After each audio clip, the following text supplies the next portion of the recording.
Даже в данный момент я проживаю достаточно сложный период в своей жизни. У тебя когда последний раз опускались руки? Да, сейчас опущен. Первое – психотерапия, второе – кунилингус. У тебя когда-то было, чтобы кто-то над тобой, там, условно, поиздевался вот в связи с твоим заболеванием? Женитьба считается? Пандемия, 2 эмиграции, война, смерть близких. Да какой стресс? Мы, белорусы, в основном относимся к этому со смехом. У нас такая привычка.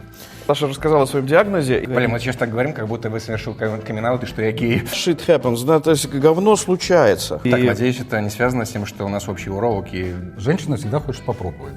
Да? Дай-ка я разведусь. Как это? Я был одет в бандита, а она была одета в проститутку. Так как я психолог, когда я говорю жене, давай поговорим, она говорит, давай не будем. Капелька драматургии, щепотка юмора и ложка надежды. Как выходить правым в отношениях с девушками? Об этом знает только Бог. Ну, мне пизда. Я проживу до 92, поэтому вы даже не рассчитываете. Картошки, соленых огурцов и селедки. У вас есть? Вот для меня вкус детства это гудрон, мел. Канцероген в ассортименте. Чтобы жир вот так растекался по телу, чтобы ты вот по венам шел. А вареники сами себя не съедят. У меня есть друг, его зовут Дима. Мы друзья с ним всю нашу жизнь. Когда мне было 4, он только родился. И мы прожили вместе все эти годы. Не то чтобы вместе, в разных странах. Какое-то время мы жили вместе в Беларуси, потом он уехал в Америку, я тоже продолжал жить в Беларуси, потом уехал в Великобританию, но наша связь никогда не прерывалась. Но однажды он меня озадачил такой проблемой. Он с такой улыбкой сообщил мне: у меня рак лимфы, рак категория 4+. 4+ – это категория, при которой в 99,99% случаев не выживают. Надо сказать, мне было как-то не до улыбок, а Дима как-то переживал это, старался переживать это очень, очень так стойко. Врач, который делал его обследование, сказал ему: ты горишь на снимках, как новогодняя елка, у тебя не затронуты только легкие и мозг. И лучше тебе будет в ближайшие дни написать завещание. На это Дима сказал: давай ты будешь говорить мне, что делать, я буду делать. Если у нас что-то получится, то получится. Не получится, совесть будет чиста. Я не опустил руки, сделал все, что мог. И Дима выжил. Выжил после полугода борьбы с раком, потом после полугода реабилитации. Он выжил и жив до сих пор, работает, функционирует на радость своим 2 дочерям и жене. И мы даже встречаемся и даже выпиваем, да. Так вот, я спросил его однажды: как ты это все прошел? Он сказал: я шел по выполнению бизнес-задачи. Мне нужно было шаг за шагом пройти весь алгоритм. Я его прошел, я его победил. Для меня это очень радостная история, потому что это полностью отображает вот тот мем, который я однажды воспроизвел в газете «Имя», где на картинке лягушка душит аиста, который пытается, или цаплю, который пытается ее проглотить. И делает это, к слову сказать, успешно. Вот сегодня мы перетрем о том, как в самые тяжелые моменты не опустить руки, и что значит никогда не сдаваться. Когда я выбирал блюдо для этой передачи, мне хотелось, чтобы оно было скорее не сложным, а скорее имело некую знаковую основу. И я выбрал вареники с творогом. Вот просто вареники, просто с творогом. Знаете, какая история? Вот когда моя мама была очень больна, и она уже вот-вот должна была уйти, а она всю жизнь готовила пельмени, вареники, потому что наша семья этнически, наши предки выходцы из Сибири. И всегда этим занималась она. И тут, когда она уже лежала и практически не вставала с кровати, папа принес ей тарелку с пельменями. Он думал, как ее порадовать, и сделал их сам. Она не поверила. Она сказала: это ты сам сделал? Он сказал: да, почему нет? С виду это то блюдо, которое кажется сложным, но на самом деле это одно из самых простых блюд вот в арсенале нашей семьи. И мы никогда бы не покупали пельмени или вареники в магазине. Просто никогда, потому что сделать их гораздо быстрее, чем осуществить поход за ними в магазин. Поэтому я хотел бы приготовить их как знак того, что можно сделать тарелку какой-то вкусной еды без особых затруднений, но она очень порадует того человека, которого ты хочешь накормить. Когда мы переехали в Британию, это блюдо стало таким знаковым, когда приезжают дочери или возвращаются из поездки, или когда мы встречаемся, то можно очень быстро сделать вареники, и это будет таким синтезом домашней теплоты блюда и простоты, и я бы объединил все это одним словом – добробыт. Поэтому мы сегодня готовим вареники с творогом и зеленым луком.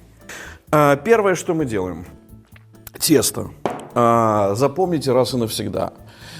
Если вы делаете пельмени или вареники, а не равиоли, то ничего, кроме муки, воды и соли, в тесте быть не может. Тесто здесь служит не блюдом, а компонентом, который удерживает начинку, и в которое, собственно, и является основным сердцем блюда. Тесто должно быть тонким, эластичным, и оно не должно быть грубым и не должно быть толстым, потому что иначе тогда ваша начинка теряется за всем этим огромным количеством теста, которое вам предстоит есть. Ну и, как говорила моя мама, не забывайте добавлять любовь. И при этом она смеялась, потому что она понимала, что это банальность. Мы тоже понимали, но это хорошо усваивали. Итак, в муку мы добавляем соль. И добавляем постепенно воду.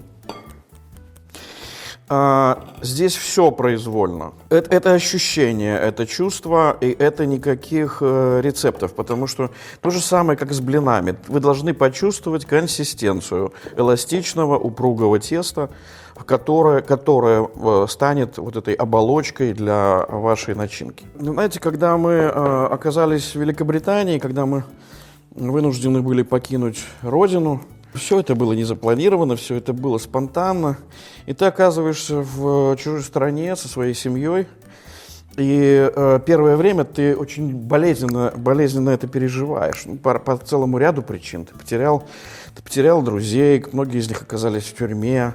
Ты потерял дом, ты никак не можешь привыкнуть к другому жилью.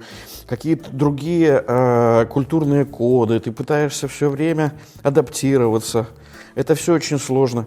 И тебе нужно найти момент, когда ты будешь осознавать, что ты живешь здесь и сейчас. Вот просто здесь и сейчас. И это сложно. И тогда ты пытаешься найти какие-то элементы из своей прошлой жизни, которые можно в нынешнюю жизнь привнести. И тогда первое, с чем это можно, что можно взять на вооружение, это, конечно, еда. Да, привычная еда, которой ты привык дома, которой ты наслаждался, которая дает тебе огромное количество воспоминаний. Но главное — стать хозяином своей жизни и человеком, который эту жизнь контролирует.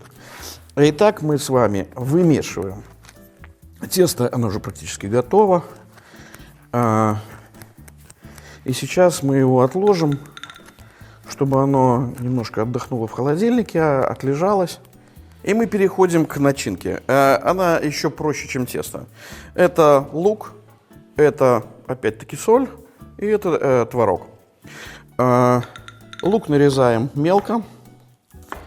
А пока я скажу вам, что моя супруга до сих пор частенько благодарит меня за то, что когда мы оказались 15 лет назад в Великобритании, я каждый вечер готовил ужины, и мы все вместе могли сесть вечером и поболтать, вкусно поесть, что-то обсудить, над чем-то посмеяться. Вот это то, что дает смысл, дает надежду и дает какие-то новые ощущения в старом алгоритме жизни. Мы выкладываем сюда какое-то количество творога из расчета того, сколько у нас есть теста.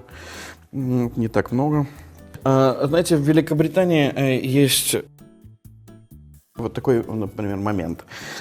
Ты приходишь к психотерапевту или к психиатру, или психотерапевту, или просто к терапевту, который просто твой участковый врач. И первое, что он спрашивает, он смотрит твои анализы крови и прочее, и спрашивает: скажите, у вас стресс был? Представляете, у белоруса спросить: у вас стресс был? Да, в общем-то, нет. А что там, собственно? Пандемия, 2 эмиграции, война, смерть близких. Да какой стресс? Мы, белорусы, в основном относимся к этому со смехом. У нас такая привычка. Да и у нас и ковида-то не было. Он только у вас был, а у нас его отменили власти и сказали, что а вот у нас ковида не будет. Поэтому что нам переживать? За нас все решили. Моя мама, когда ей исполнилось 43 года, у нее врачи диагностировали рак. Это произошло за 3 недели до свадьбы моего старшего брата. Свадьба уже была назначена. Мы решили, что нужно свадьбу отменять, но она сказала: нет, свадьба будет. Она была на свадьбе, и никто не знал, что в это время она проходила химиотерапию, что она проходила облучение, и что на самом деле ей было безумно тяжело в это время. Я хочу немножко добавить сюда сметаны, буквально там 1,5 ложки, то есть чтобы чуть-чуть связать. Почему я говорю вот о маме в этой истории? Потому что это, собственно говоря, некая работа над собой. Ты должен не сдаваться, даже если у тебя какой-то тяжелый диагноз. Это оказалось не так просто. Меня накрыло недавно, когда начался локдаун, а он был очень жесткий в Великобритании. Моя любимая теща, ей было уже 82. У нее за 3 дня до локдауна был обнаружен рак груди. И наступил локдаун, мы еще ничего не успели предпринять. И мы уже поняли, что все госпитали будут закрыты, а сделать что-либо будет невозможно. И мы просыпались. Каждое утро мы просыпались с мыслями о том, что у нас в доме дорогой нам человек, который может не прожить. Мы начали готовить каждый день ужин, пытаться радовать ее, покупать цветы. Мы пытались ее отвлечь. Она молодец в том, что она сказала: вот мне 82, значит, запомните, я проживу до 92, поэтому вы даже не рассчитываете. Но мы понимали, что это непросто будет прожить до 92. Почему? Потому что никакие врачи не готовы были принимать людей старше 70 лет, принимать в госпитале. Мы заставили даже врачей сделать эту операцию, правдами и неправдами. И сделали специальный коридор, ее привезли в операционную, и сделали операцию, и в этот же день, буквально через несколько часов, отвезли домой. И сказали: вот вам болеутоляющее, и больше у нас для вас ничего нет. И она выжила, и она жива. Сейчас вернулась домой. Не пила болеутоляющих, и теперь она готовит ужины для нас и готовит для нас эти ужины, когда мы возвращаемся с гастролей. А сейчас мы вернем тесто из холодильника и быстренько сформируем вареники, потому что гости ждать сильно не станут, а вареники сами себя не съедят. Формируем несколько вот таких шариков. И дальше остальные накрываем полотенцем и раскатываем. А пока я вам расскажу историю о том, как благодаря 2 своим собакам, которые живут у нас, как-то так получилось. Или я уже сейчас, честно сказать, не очень понимаю, это они живут у нас или это мы живем у них. У меня ощущение, что мы живем у них. Одна из них – это ветеранша, наша ветеранша, 3-килограммовая йоркширский терьер Виски. Это главный охранник нашего дома и главный диктатор в семье. И второй – это Гэтсби, полный любви к Авапу, молодой, годится ей во внуки. Вот они научили меня каким-то вещам, каким-то очень простым, но очень понятным, как нужно жить, чтобы не впадать в уныние. Например, там пунктов 5-6. Первое – это жить в моменте. Вот это наслаждение жизнью каждой секундой. Будь то какой-то корм, будь то улица, или просто когда кто-то из семьи обратил на них внимание, чтобы поиграть. Еще следующий пункт. Они научили не воспринимать себя слишком серьезно. Вот та серьезность, с которой мы иногда себя воспринимаем, она дает нам... Первое, что нам дает эта серьезность, это отчаяние. То есть мы начинаем тогда жалеть себя, мы начинаем думать о том, что, как? Это я? Это вот со мной? Нет, это может происходить только со мной. Да не столько с тобой это может происходить, успокойся. Это происходит со всеми. Как говорят наши американские друзья, shit happens, да, то есть говно случается. Еще чему меня научили? Наслаждаться очень простым вещам. Я раскатал тесто, теперь беру просто стакан, потому что есть разные методики вырезания заготовок, но стакан – это самое простое, особенно для тех, кто никогда этого не делал. Какие простые вещи?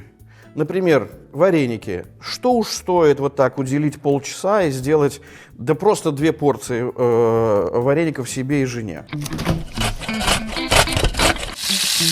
Моя племянница, которая работает су-шефом в Италии, когда она приезжает, говорит: я хочу картошки, соленых огурцов и селедки.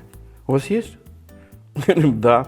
А ты не хочешь чего-то? Она говорит: нет, я спасибо, уже все, что хотела, я все поела, но вот я хочу сейчас вот этого. Еще для того, чтобы нам жить полноценно, весело и задорно, нам нужно всегда быть открытым к приключениям.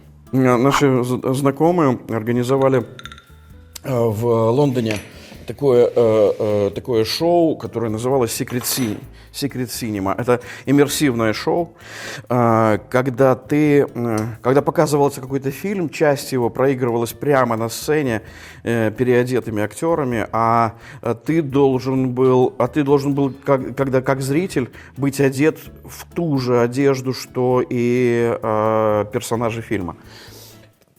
Это целая процедура. Ты идешь, ты покупаешь билет, тебе приходит письмо, в котором написано, какой ты персонаж. Ты идешь в специальное место, где можно взять на прокат костюм, переодеваешься. И вот представьте себе, мы ехали через весь Лондон с любимой женой. Мы смотрели фильм «Мулен Руж».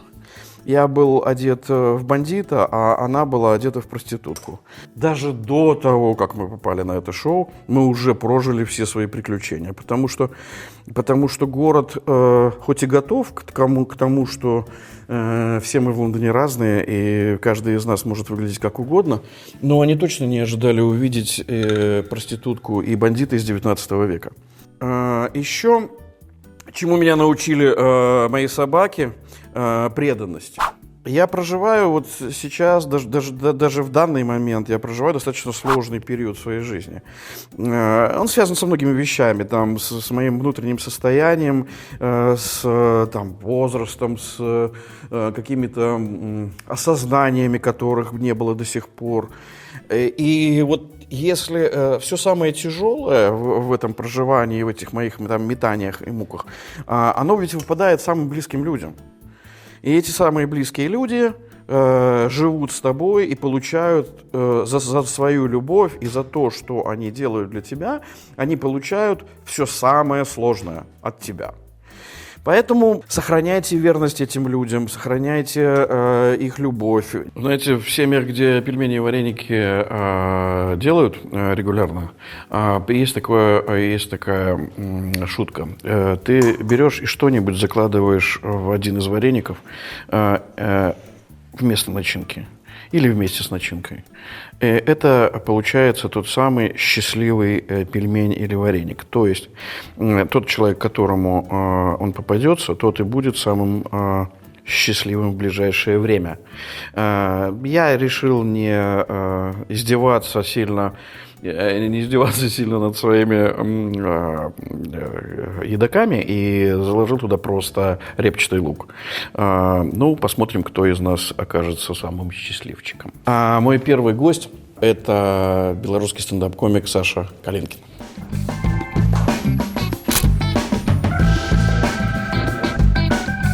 Честно говоря, ты озадачил меня в этой программе у Саши Ивлина. Я не знаю, ты первый раз публично рассказал о своем диагнозе? Публично, наверное, да. Типа, в чем озадаченность? Знаешь, как озадаченность в чем? В том, что ты думаешь, а есть ли какой-то алгоритм? Блин, мы сейчас так говорим, как будто бы совершил камин-аут, и что я гей. Ты первый раз публично об этом рассказал? И как общество? Как общество белорусское на это отреагировало? Нет, я хочу сказать, что просто Саша рассказал о своем диагнозе и... Так, надеюсь, это не связано с тем, что у нас общий уролог и... Нет, это давай оставим за кадром. Это личное, это наше личное, поэтому мы об этом не будем разговаривать. Нет, скажи, вот ты когда узнал про свой диагноз? И как он звучит? Но на самом деле я понимаю, что эти умные слова никому ничего не скажут, а, наверное, стоит объяснить, что это вообще.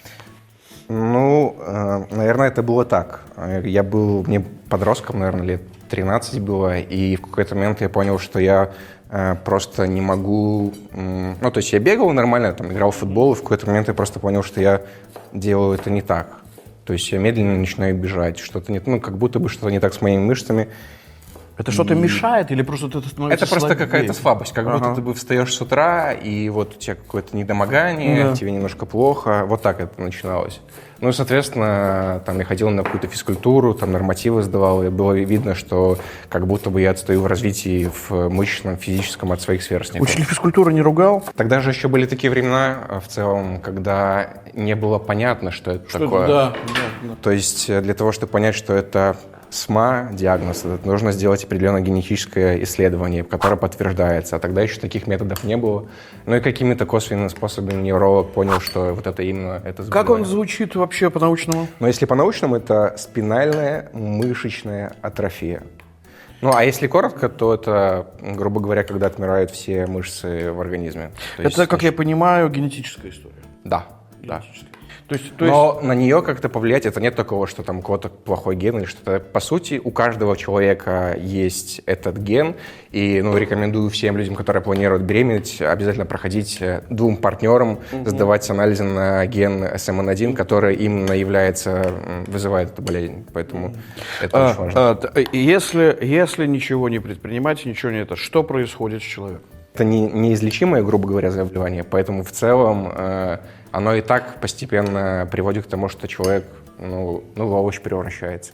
Но это что-то похоже, как у Хокинга, но у него там другое заболевание. Но если простым языком, людям, которые несведомы, это будет понятно. То есть человек превращается, он не может даже дышать, сам не может. Ты знаешь, Стивен Хокинг, когда ему ставили диагноз, говорили, что он прожил до 25 лет, он прожил 76, да, то есть он прожил это, конечно, в том виде, в котором он менялся.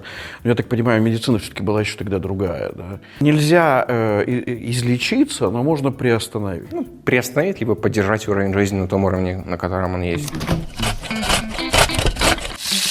Мы будем обсуждать то, как людям не опускать руки. У меня есть... Давай. Ну, рецепта какого-то у меня нету, как не опускать руки, но мне кажется, что даже сильные люди, например, такие как паралимпиец Талай, иногда задумываются о том, чтобы, знаете, сдаться, опустить руки и... Это для Коли, чисто я. Это чисто для Коли. Это моя персональная шутка, не обращайте внимания. Ну, погуглите, кто такой Талай, поэтому.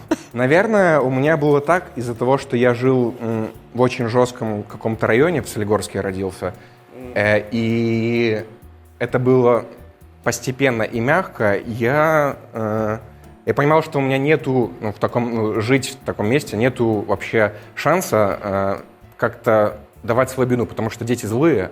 Дети жестокие, они там могут, они не понимают многого, они могут как-то задеть. Абсолютно. Жил в таком месте, чтобы вы понимали, в общежитии для многодетных семей, и там жили неблагополучные семьи, было такое место, где нужно было выживать. Поэтому у меня выбора не было как-то давать слабину. Ко мне относились точно так же, без поблажек. Там была какая-то драка, значит, били точно так же, как и другого человека. Наверное, это как-то закалило. Вот у меня, говорю, был такой двор, что, вы представляете, каждый день у меня был во дворе жила тетя Алла и Римша. Вот Римша — это погоняло мужчины, даже его также так сын называл, потому что, вот такой двор был, где каждый раз, вот он напивался каждый вечер, он разбивал стекло, там буянил, приезжала милиция, она забирала Римшу, и тетя Алла кричала: «Не забирайте, я же его люблю». Да. И ты такие: ладно, заберем обоих, потому что...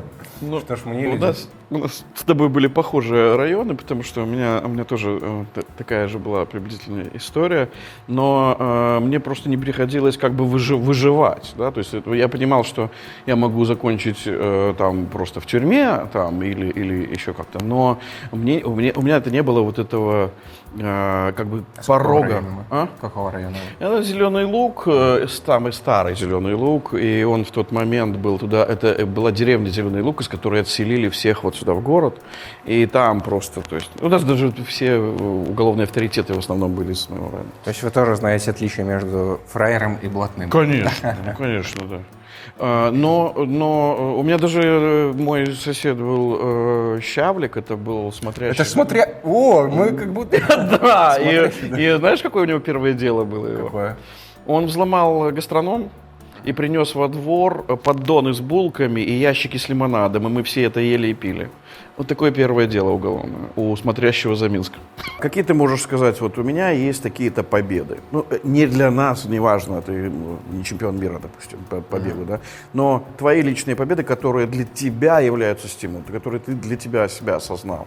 Я бы хотел, наверное, чтобы у меня была победа. Я думал о том, что мне очень страшно заводить ребенка, потому что я понимаю, что мне бы хотелось,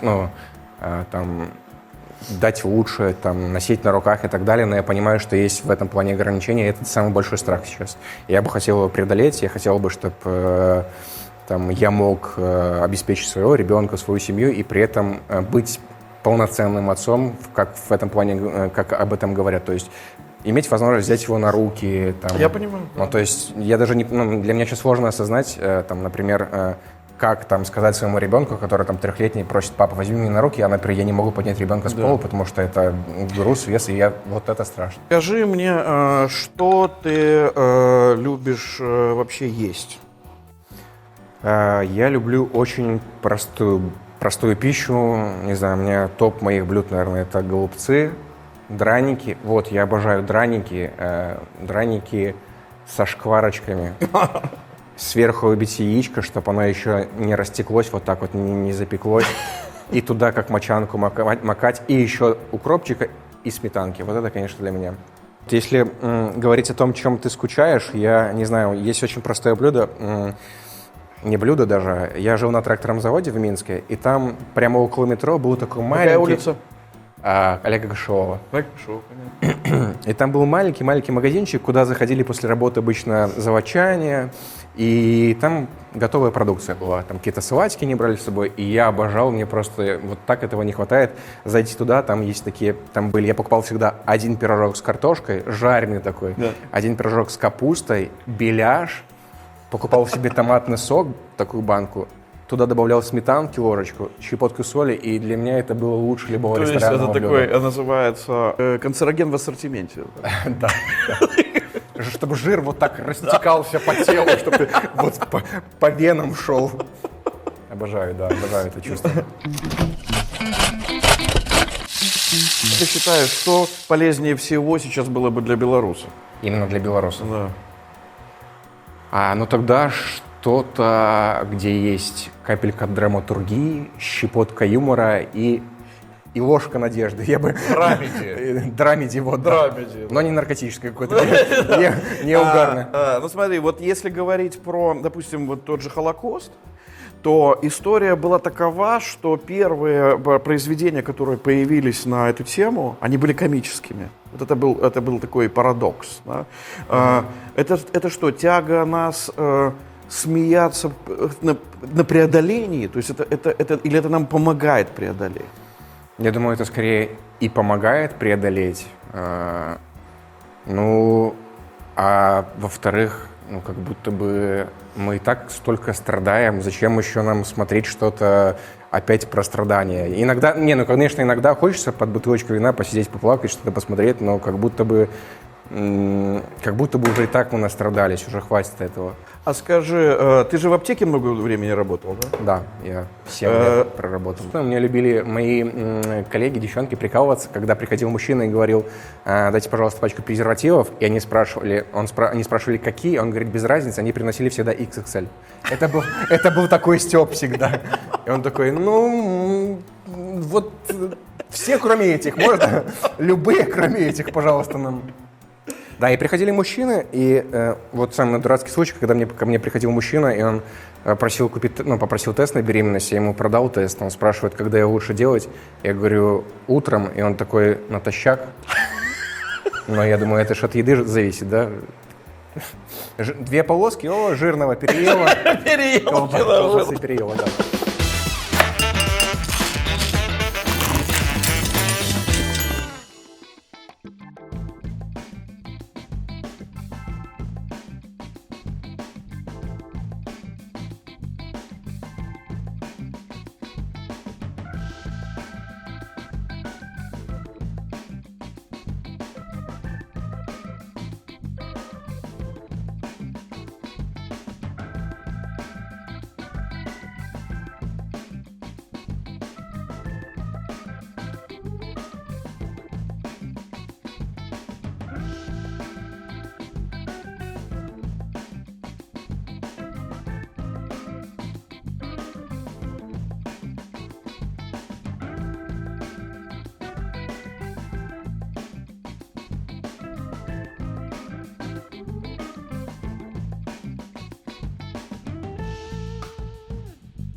У нас есть одна вакансия, и сейчас к нам сюда придет наш дорогущий.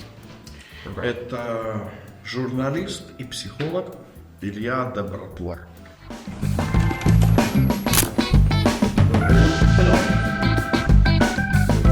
Смачно есть? Да, честно нужно говорить. Да. Вкусно. Или я с луком съел полностью? Это значит... Или мне показалось, что полностью с луком съел? Это значит, что тебе попался счастливый вареник. Ну вот, вытянул еще один счастливый Вот это класс. Бракованный. Ну вот ты молодчага. А может и нет, может у нее просто... Хотя, да, если кому-то попадется, говорите. Илья, мы тут сидим и беседуем, как руки не опускать. У тебя когда последний раз опускались руки? Да, вот сейчас опущен. В принципе. Ты хочешь его подсидеть и заняться стендапом прямо? Не, я не претендую. Мы тут вот с девушками недавно обсуждали, как выжить после развода. И там было очень конкретно. Сидит группа девушек, которые развелись. Они обсуждают, и они приходят к формулировке. Существует два лекарства. Первое – психотерапия, второе – кунилингус. Я себе запишу, можно? Это отличный заход мне. У тебя когда-то было, чтобы кто-то над тобой, там, условно, поиздевался вот в связи с твоим заболеванием? Женитьба считается? Нет, ну, если серьезно, поиздевался? Ну, или как-то там обидел?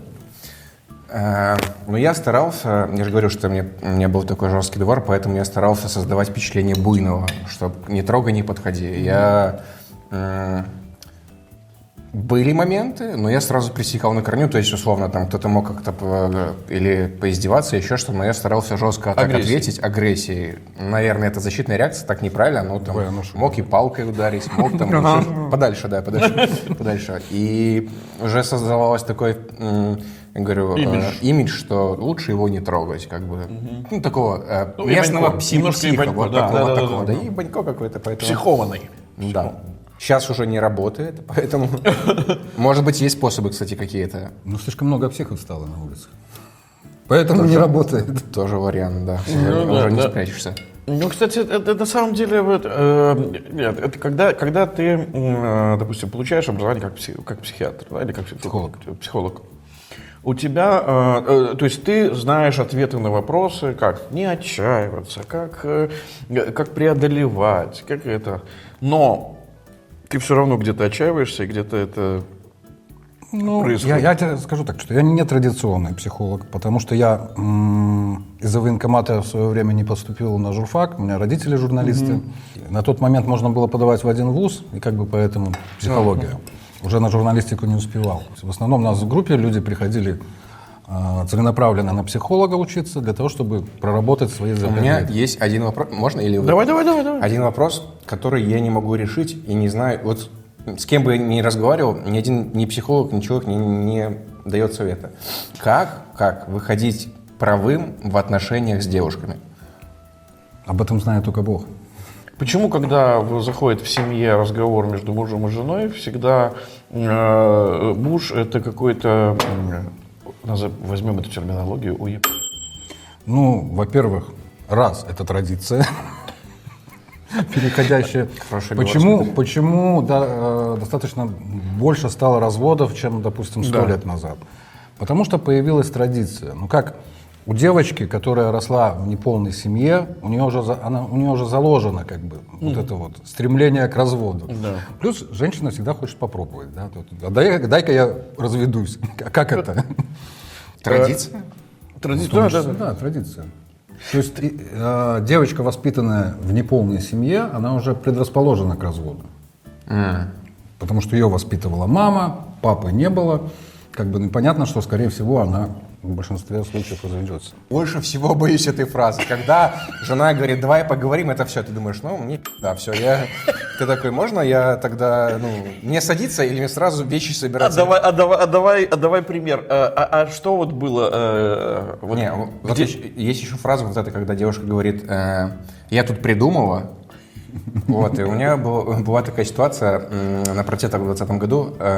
Жена там посмотрела какие-то способы, как защититься от перцового газа. Это классические белорусские развлечения по вечерам. Посмотреть, как защитить себя от перцового газа, от светошумовых гранат. И говорит, давай мы с собой возьмем, когда будем ходить на протесты, возьмем с собой, купим водолазные маски огромные, вот такие защитные от перцового газа, там бинты, вот эти все штуки. И в итоге меня задерживает ОМОН, открывает мой портфель, а там вот такие огромные плавательные маски, которые надеваются на глаза. И они спрашивают, а зачем тебе? Я такой, на Минском море поплавать собрался. Но это была подстава максимальная. Но у меня другая ситуация. Так как я психолог, когда я говорю жене, давай поговорим, она говорит, давай не будем. Это лайфхак, да. Ты видишь, это, похоже, не наша история. Видишь, все-таки... Каблук? Очень приятно. Например, у меня огромное количество стрессовых ситуаций в моей жизни. Огромное. То есть я Если взять последнюю, у меня была там, с 18 по 20 год была такая тяжелая депрессия, да, то есть которую я при этом выколачивал работой, блин, и это все было вот прям внутри мешанина такая, что сил нет. Потом наступил локдаун, пандемия, просто вокруг выкашивала моих друзей, они умирали в разных странах причем. Потом потом наша революция, потом война. Да у меня с 18 года в принципе не было момента, чтобы я мог сказать, так это же не моя история, это история всех белорусов. Причем я-то в 20 году не был внутри Беларуси, да. Я помогал кому-то там уехать, убежать там. Мы умеем сопротивляться или нет? И у нас есть методики сопротивления этому, сохранения своей психики? И белорусы все-таки берут под контроль свою жизнь или нет? Ну, безусловно, сейчас все можно и вылечить медикаментозно. Мозг — это всего лишь химия. Тоже хороший совет. Не помог. Не помог. Вы просто не подобрали антидепрессанты. Я уже подобрал. Думаю, нужно научиться находить радость в каких-то простых штуках. Вот мы сейчас сидим, вкусно кушаем. Нужно радоваться тому, что ты вкусно кушаешь. Кстати, вот насчет этого у меня была такая история, когда я попал на Крестина и нашел в кармане спичку. И это была какая-то кусочек свободы, кусочек радости. И ты понимаешь, что когда ты попадаешь туда, что такие простые вещи, которые ты не обращаешь ежедневного внимания, они на самом деле очень-очень ценные. Я пытаюсь учиться этому, не думать. Ну, вот реально находить простые радости во всем. Виде, еда — это, мне кажется, такая вещь, которая самый простой и легкий способ получить какое-то удовольствие и, не знаю, порадовать свои дофаминовые гормоны, рецепторы. И стараюсь, не знаю, общаться больше с людьми, которые мне нравятся и с которыми мне комфортно. Стараюсь больше думать о себе, учиться тому, чтобы не делать что-то ради кого-то, а учиться делать для себя. Хотя белорусам это, безусловно, сложно, потому что как будто бы у поляков это уже, они отошли от этого, потому что мы боимся всегда не помешать кому-то, а они живут спокойно. То есть вот можно даже в автобусе, я часто замечал такую штуку, когда заходит человек-поляк, он кладет сумку, и он чаще всего не спрашивает, удобно ли тебе, не мешаю ли я тебе, он кладет, как ему комфортно. А когда заходит белорус, я видел такую штуку, когда он кладет что-то и спрашивает, не мешаю ли я вам. И вот нужно белорусам, мне кажется, учиться думать о себе, переживать о себе и спасать себя, а не окружающих. Парадокс этот, да, не сдаваться или сохранить себя. Это на самом деле кажется взаимоисключающие вещи. Что правильно, что правильно? Ну, для меня, допустим, наоборот, я бы в минус то, что вы говорите, поставил. Мне как раз не хватает вот этой белорусской солидарности какой-то, да. То есть европейское общество индивидуализма, оно, ну, для меня ближе коллективизм все-таки. Индивидуализм для себя, как нас учили, я помню в школе, там, я — это последняя буква алфавита. Так ты это воспринял, а я-то нет. И вот что нам делать? Ну, то есть мы все люди, мы все разные, нет? Ну да, но просто получается, что тут, наверное, знаешь, я столько, сколько жертвуют британцы денег на благотворительность, столько в Беларуси, конечно, не пожертвуют за ближайшие потому 100 что лет. это просто. Это непросто, это просто. очень непросто. Пожертвовать деньги проще, чем пойти... Белорусы крутые в том, что они живут в небогатом обществе и собирают. Вот это поразительно. Да. Вот это невероятно на самом деле. Когда вот Маша говорила, конечно, такое невероятное, у меня такое было ощущение. То есть, когда люди, у которых нет денег у самих, когда экономика находится в пике, да, они такие, 750 тысяч фунтов, долларов, да не вопрос, соберем, да, и собрали. Там, ты реально почти миллион вы собрали. Это потрясающе на самом деле. Ну, смотрите, в чем разница. Да? Для богатого, допустим, у кого там $1 миллион, ему дать 100 долларов — это не проблема. Тебе так кажется? Ну, конечно, я понимаю. Потому что есть это жадность, просто есть вопрос принятия решений. Да. А когда человек, для меня более важно, когда человек отдает Так, кто здесь психолог? Вы нас должны успокаивать. Давайте мы... Если я начну всех успокаивать, я потеряю просто... Мы такие, сколько прошло минут? Белорусы, надо поныть. 15 минут мы не ныли. Как все плохо. Давай вот свой момент из жизни, когда хотелось сдаться. Знаете, открываете йогурт, и все время рвется. Да. Ладно, хорошо, без шуток, хорошо. Вот представляете, что вот вы идете в 7 утра на работу, например, когда я ходил в аптеку, мне утром вставать тяжело, так мне еще и просто вставать с кровати тяжело. Если тяжело вставать, то просто не ложись. Я запишу, тоже хорошо. Советы психолога у тебя рубрика будет. Ну, вот как я помню сейчас кровать где-то в доме у бабушки моей, там вот примерно такая же скатерть, колется, она какая-то соломенная такая, утро, и чувствуешь этот запах свежей толченой клубнички. Клубнички, которая прямо собрана с огорода, и бабуля посыпала сахарком, вот так это все, чуть-чуть сметанки туда добавляла. И самое интересное, что она приносила к этому простой батон, простой вот этот батон, самый классический, отрезала вот эту горбушку батона, и ты просто вот этим горбушка батона, клубника вот эта тертая, и молоко еще было. Не помню, у нас не было, правда, коровы, но молоко было такое уже со второй день, такое не теплое, но такое охлажденное молоко. Вот это для меня. А вот это помнишь, когда клубнику уже съела, на дне вот это то, что оставалось? И хлебушком вот туда вот. Да, вот да, это. да, Батоном? да. Какой Батон, хлеб? ну, батоном, да. Да. А вот для меня вкус детства — это гудрон, мел. Ты в школе ел мел? Вот гудрон, который около стен, да, пробовали. Мел нет. Мел нет, я тоже нет. У меня мама пробовала, она когда беременная была, она пробовала мел.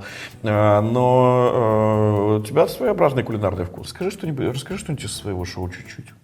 Вот хотя бы что-то о чем-то. У меня там есть блог «Разгона», где я рассказываю про то, что мне говорили, люди говорят, когда я рассказал публично про болезнь: Саш, ты такой сильный, ты такой молодец, ты такой сильный, как ты с этим справляешься? Я бы на твоем месте повесился. И я такой, я бы, может быть, тоже, просто я сам на стул встать не смогу, чтобы повеситься, поэтому... Можете спросить у меня что-то из области, что в чем я не разбираюсь? Вот в театре спроси что-нибудь из аббревиатур театра. Саша, а ты знаешь, например? Саш, ты смотрел спектакль Тильхаймера «Эмилия Галотти»? Честно говоря, хз. Олендин его знает. Ну, тупая, извините, За последние годы я как-то проживал какое-то большое количество ситуаций, из которых нужно было как-то выходить. И мне все время виделось это название «выход силой», которое мы должны были в школе сдавать какие-то нормативы. И в армии. Потом в армии опять это же хрень. Потом в жизни опять это же хрень. И я так устал вот от этого, что мне казалось иногда, что вот надо как-то уже себя пожалеть бы, да уже как-то нырнуть ниже дна. Но потом вдруг твои родные, твои близкие говорят тебе: ты куда, собрался вообще? Да куда нырять? Куда нырять? Ты ужин вообще сегодня приготовил или не приготовил? Ты идешь и готовишь ужин. Идешь и готовишь, и просто идешь и готовишь. И это и есть твой алгоритм выхода. Ты идешь и готовишь. Идешь и готовишь. А потом, когда ты больше всего устал, звонит твоя приятельница и говорит, точнее не приятельница, даже подруга, и говорит: ты не забыл сегодня в 5 бадминтон? А ты понимаешь, что там самый приятный момент — это если валанчик попадет тебе в лоб, ты упадешь и больше не захочешь вставать. Но ты идешь и играешь. Идешь и играешь. И вот так ты играешь, готовишь, а помимо этого нужно еще где-то между этим работать. И вот получается, что если ты поймешь, что тебе некогда ныть и жалеть себя, то ты и будешь все это делать. И главное, как говорил один мой учитель, делать, если тебе нужно идти по колено в снегу в 40-градусный мороз всю ночь, 40 километров, то лучше это делать с удовольствием, потому что идти тебе один хрен надо. А если вдруг вера начинает пропадать, то я просто беру вот эту майку и читаю то, что на ней написано. Пип. Пип. Читайте, что я это произнес.